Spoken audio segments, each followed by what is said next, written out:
20 நிமிஷ சீனை 3 நிமிட பாடல்ல எழுதியிருக்காரு கவிஞர் கண்ணதாசன் அவர்கள். இப்படி எழுதி படக்குழுவையே வியப்புல ஆழ்த்தியிருக்காரு. இதை பற்றின முழு விவரங்களையும் தெரிஞ்சுக்க வீடியோ முழுமையா பாருங்க. உங்களுக்கு கவியரசர் கண்ணதாசனை பிடிக்கும்னா வீடியோவை லைக் பண்ணிட்டு நம்ம சேனலை சப்ஸ்கிரைப் பண்ணிக்கோங்க. வாங்க வீடியோக்குள்ள போலாம். கண்ணதாசன் அவர்கள் பாடல் ஆசிரியர் மட்டும் கிடையாது, தமிழ் சினிமாவில் நடிக்கவும் செய்வாரு, பாடலும் எழுதுவாரு, வசனகர்த்தாவும் இருந்தாரு. இந்த மாதிரி பல விஷயங்களை செய்தவர் தான் கவிஞர் கண்ணதாசன் அவர்கள். இவர் தமிழ்ல பல திரைப்படங்கள்ல பாடல்களை எழுதியிருக்காரு. முக்கியமா சிவாஜி மற்றும் எம்ஜிஆரோட முக்கியமான படங்களுக்கு இவர் தான் நிறைய பாட்டு எழுதுவாராம். இவரோட பாடல் வரிகள் மனதிற்கு ஒருவித இதத்தை தரும். அது மட்டும் இல்லாம தமிழ்ல பலவித கட்டுரைகள், கவிதைகள், புத்தகங்கள் என பலவற்றை படைத்திருக்காரு. மிக உயிரோட்டத்துடன் பாடல்களை எழுதுவாரு. இதனாலேயே இவரை கவியரசர் அப்படின்னு அழைக்கிறாங்க. இவரோட பாடல் வரிகள் ஒரு இதம் அப்படின்னா இவரோட வரிகளுக்கு இசையமைக்கும் விஸ்வநாதன் ராமமூர்த்தியோட இசையும் ஒரு இதம்.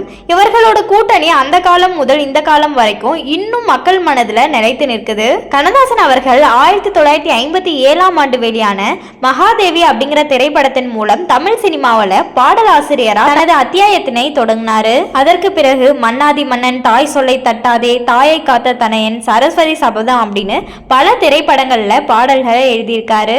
இவரோட பாடல்கள் கேட்டாலே நம்மளோட கவலை எல்லாம் தீர்ந்துடும்.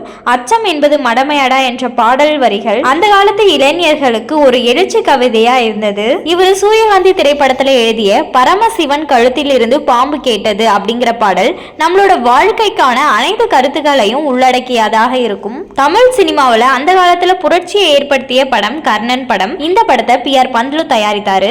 இந்த படத்தோட இயக்குனரும் இவர் தான். மேலும் இந்த படத்துல சிவாஜி கணேசன், ND ராமராவ், சாவித்ரி, அசோகன் போன்ற பல முக்கிய பிரபலங்கள் நடித்திருந்தாங்க.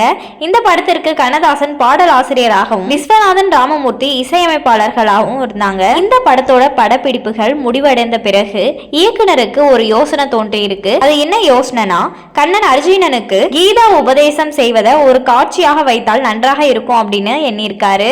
அதனை தனது உதவி இயக்குனரிடம் கூறியிருக்காரு.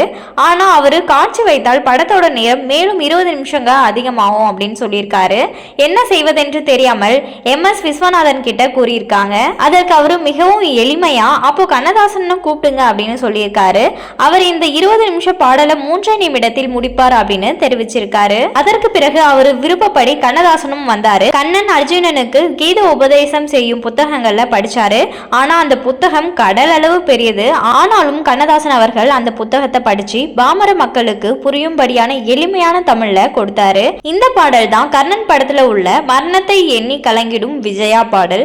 இவ்வாறு அசத்திய திறமையை கொண்டவர் தான் கண்ணதாசன். இவரோட இத்திறமையை படக்குழுவே வியப்புல ஆழ்த்தியது. நீங்க கர்ணன் படம் பார்த்திருக்கீங்களா அப்படின்றத கமெண்ட் பண்ணுங்க. உங்களுக்கு கவிஞர் கண்ணதாசன் அவர்களை பிடிக்கும்னா வீடியோவை லைக் பண்ணிட்டு நம்ம சேனலை சப்ஸ்கிரைப் பண்ணிக்கோங்க. நன்றி. அடுத்து ஒரு இன்ட்ரெஸ்டிங்கான வீடியோவில் பார்க்கலாம்.